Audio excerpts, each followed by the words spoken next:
Yes! We've done it! Oh, what are you gonna do? You got a close-up on this? Yes. Oh, what are you gonna do? You gonna bite me, buddy? You gonna bite me? You gonna bite me? Okay. Whoa there, buddy. Whoa. Whoa, okay, here you go, here you go. You wanna bite? See? Look. You biting at me, you don't even wanna bite me. Look, ow. Okay, here you go. Okay, yep, there you go. Oh, yes. Okay, little bitey. You're okay.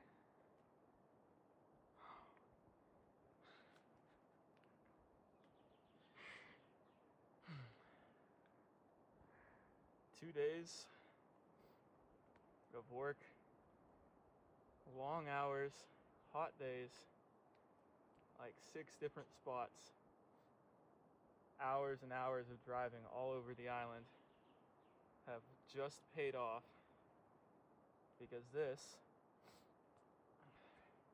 is a juvenile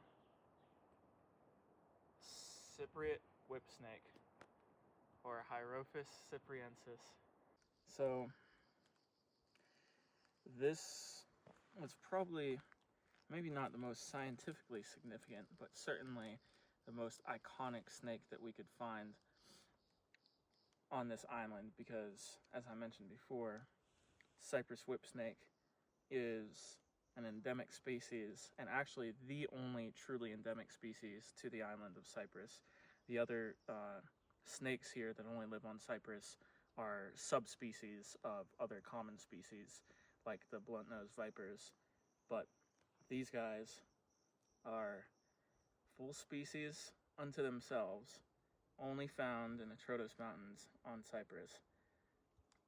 And what differentiates them, even though from a distance it can be very hard to tell them apart from the large whip snake, which is their cousin species, very similar build, and looks almost identical from a distance because they're pure black in adulthood. But unlike the